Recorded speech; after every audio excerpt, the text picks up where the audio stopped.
Shalom, selamat hari Minggu Bapak Ibu Saudara sekalian yang saya kasih dalam Tuhan. Bagaimana kabar semuanya?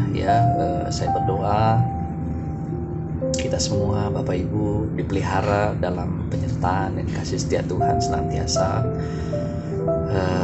Sehat selalu ya. Tidak terasa kita sudah hampir 3 bulan ya, kurang lebih ya, di masa pandemi ini. Dan sekarang kita sudah masuk dalam fase yang baru ya, new normal. Sudah ada protokol-protokol kesehatan yang harus kita lakukan, kita jaga. Kita tidak boleh cuek karena demi kesehatan kita, keluarga kita, dan juga bagi banyak orang. Amin. Saya ingat diskusi saya dengan beberapa teman bapak-bapak dari jemaat yang lalu. Saya tanya gimana kabar semua di lingkungan masing-masing, tetangga sekitarnya. Mereka jawab, waduh Pak, udah agak koboi nih, agak cuek, cenderung masa bodoh. Mereka udah keluar kerja tanpa pakai masker ya, mungkin karena faktor ekonomi, ada kebutuhan yang harus dipenuhi. Ya, saya bilang sebenarnya betul roda ekonomi harus berjalan ya, tapi tetap harus memperhatikan protokol kesehatan.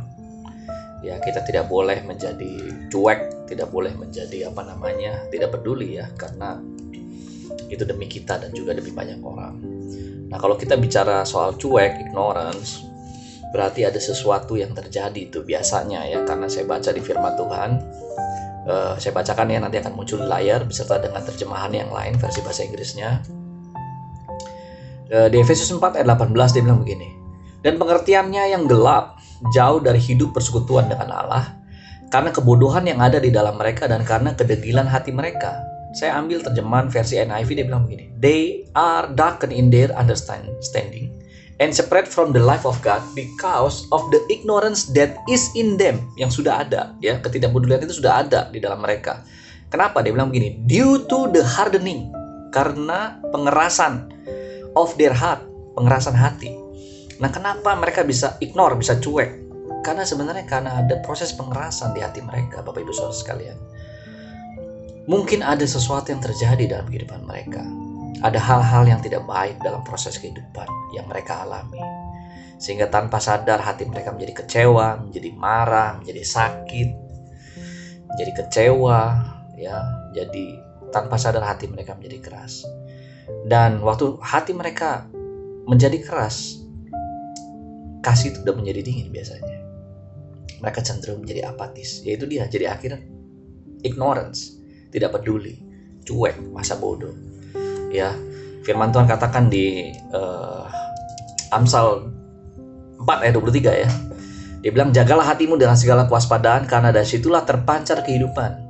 Ya, di versi TPT ya. Ini saya suka nih terjemahannya, dia bilang begini. So above all, guard the affection, kasih sayang, of your heart, for they affect, mempengaruhi all that you are. Jadi Bapak Ibu Saudara sekalian yang saya kasih dalam Tuhan, kita harus jaga that affection, kasih sayang itu. Kasih sayang dari mana? Kasih sayang dari Kristus yang muncul di hati kita sewaktu kita menerima Dia. Masih ingat gak? Itu menjadi kasih mula-mula. That affection, kasih sayang itu, yang affect all that you are, yang akhirnya membuat kita tuh gampang tersentuh dengan apapun. Karena kasih itu begitu penuh di hati kita. Betul gak? Kita lihat orang gampang terharu, orang dalam kesusahan, orang dalam kesulitan, kita terharu, kita kasihan, kita mau bantu, ya kan? Kita berdoa, kita dengar pujian penyembahan, hati kita begitu tersentuh, terharu, ya kan? Gampang sekali. Kenapa?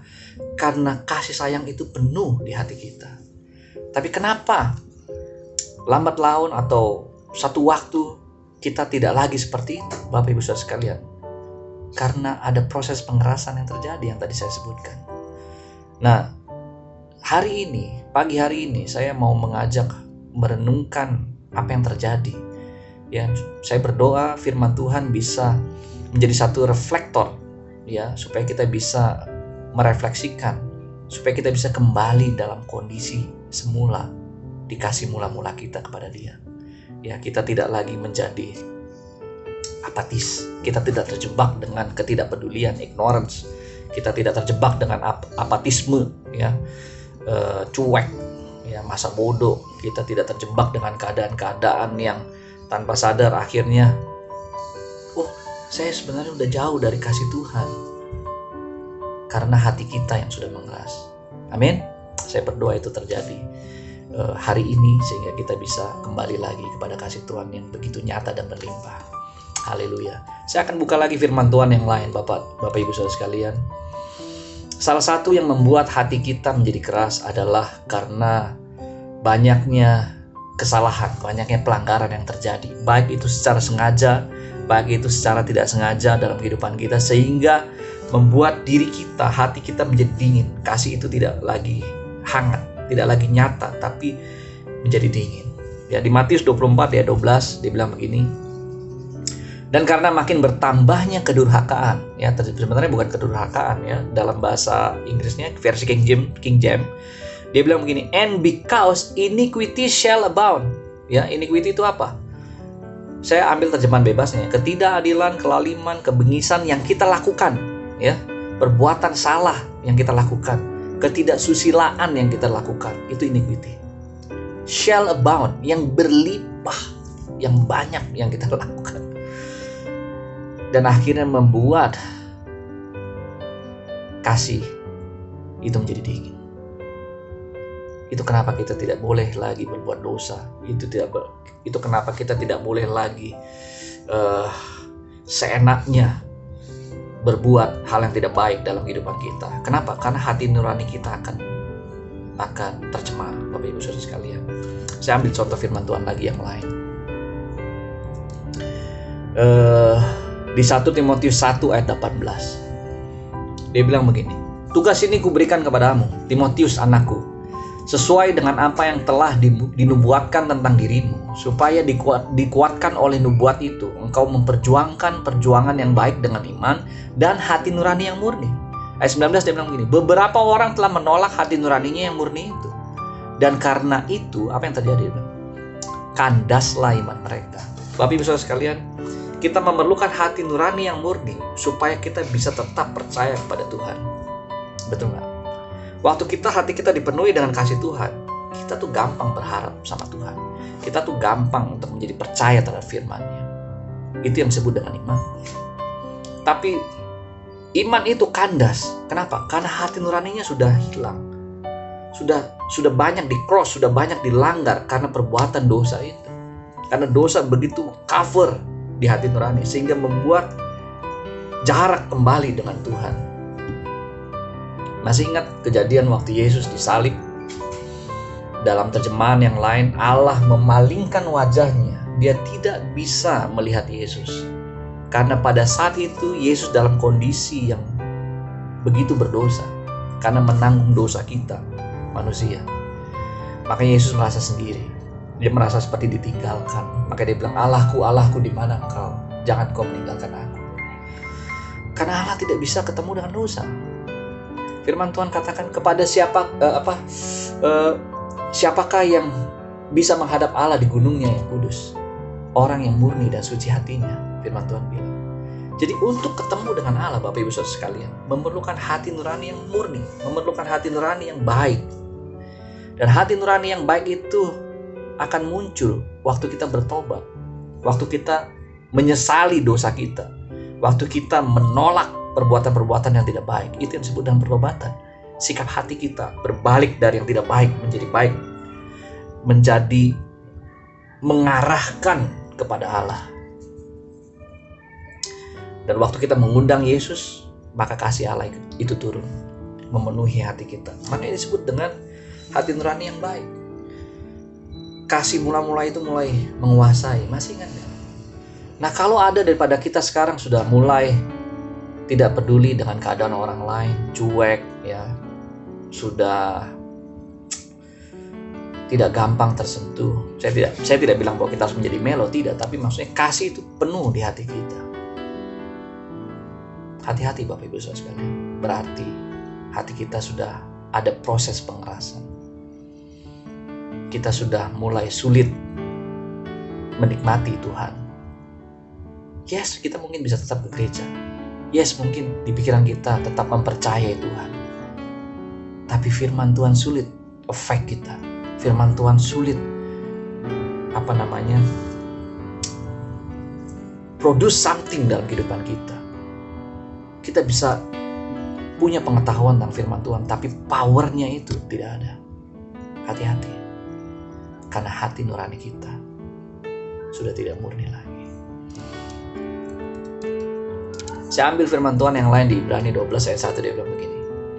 Karena kita mempunyai banyak saksi, bagaikan awan yang mengelilingi kita, marilah kita menanggalkan semua beban dan dosa yang begitu merintangi kita. Haleluya. Dosa begitu merintangi kita dalam hubungan kita dengan Allah. Makanya dosa waktu itu muncul ke hati nurani kita di cross, dia akan mulai merintangi hubungan kita dengan Allah, dan itu menjadi beban.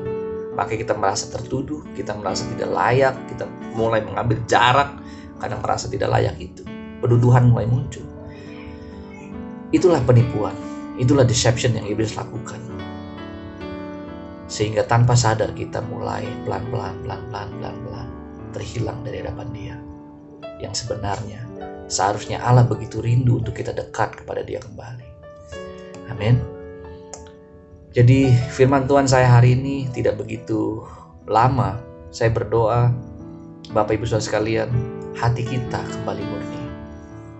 Hati kita kembali pure, ya, kita jaga, kita tidak bisa lagi cuek. Harus ada effort yang harus kita lakukan, Bapak Ibu Saudara sekalian. Harus ada upaya, kita harus cultivate, ya, seperti seorang pembajak tanah, ya, petani, dia membajak tanah. Kalau tanah dia temukan tanah yang keras, dia bajak, dia cultivate, supaya waktu dia tabur itu benih itu mendapat tanah yang baik, bukan sisi tanah yang keras. Kenapa? Makanya dia buang itu, dia cultivate itu tanah yang tidak baik itu, supaya yang keras itu hancur, jadi tanah yang lembut, jadi tanah yang sehat bagi benih. Nah, kita harus cultivate our heart, kita harus bajak hati kita, selidiki, buang. Saya kalau mulai melihat hal-hal yang tidak baik, maksudnya penderitaan, kesusahan, dan saya mulai apatis, saya mulai cek kenapa saya seperti itu.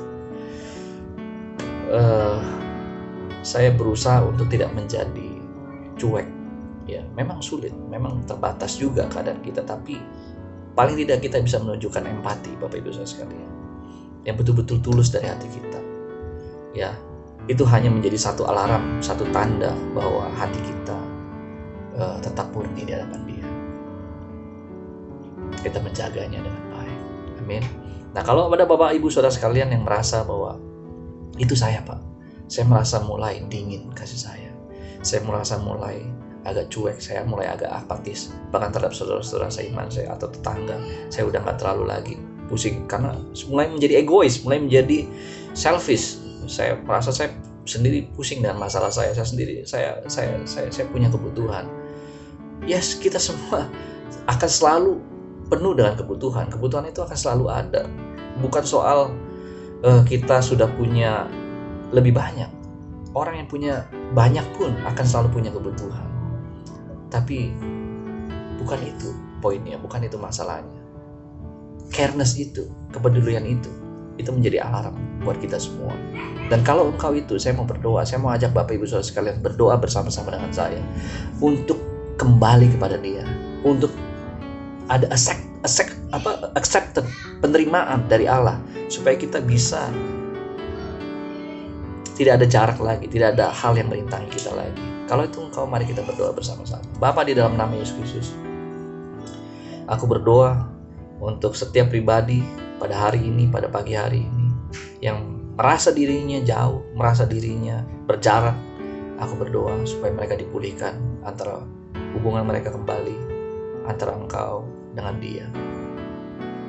Dan karena engkau menerima mereka oleh karena darah Yesus yang tercurah, aku apply the blood, aku apply darah itu yang menyucikan, yang membebaskan, yang mengampuni setiap dosa pelanggaran, yang menutupi pelanggaran-pelanggaran itu. Darah Yesus Kristus, aku berdoa di dalam nama Yesus Kristus. Tidak ada lagi penuduhan, tidak ada lagi membuat mereka menarik diri di hadapan Kau, tapi tarik mereka mendekat kembali. Firman katakan di 2 Korintus 6 ayat 2, pada waktu aku berkenan, aku akan mendengarkan kau, dan pada hari ini aku menyelamatkan, aku akan menolong kau. Sesungguhnya waktu ini adalah waktu perkenanan itu. Sesungguhnya hari ini adalah hari penyelamatan itu. Yes, today is the day of salvation. Aku menerima keselamatan itu. Katakan Bapak Ibu sekalian, aku menerima keselamatan itu di dalam nama Yesus Kristus. Aku berkati, aku lepaskan berkat. Aku lepaskan damai sejahtera yang melampaui segala akal dan pikiran, agar turun memelihara hati dan pikiran mereka, sehingga tidak ada lagi penuduhan, pikiran-pikiran yang mengganggu, yang sesat, yang menipu, ya, sehingga mereka membuat mereka jauh daripada-Mu ya Tuhan. Aku patahkan dalam nama Yesus Kristus. Dan aku berdoa sebagai anak, mereka mewarisi setiap janji yang Kau berikan. Setiap apa yang tersedia di surga, mereka miliki di bumi ini, di dalam nama Yesus Kristus. Terima kasih. Aku lepaskan berkat ini di dalam nama Yesus Kristus. Amin. Sampai di sini dulu Bapak Ibu saudara sekalian. Sampai bertemu kembali di kesempatan yang akan datang. Saya sendiri secara pribadi sudah kangen, rindu berat kita bisa beribadah bertatap muka di bulan Juli ya. Kita akan ketemu. Amin. Shalom, selamat hari Minggu dan Tuhan memberkati.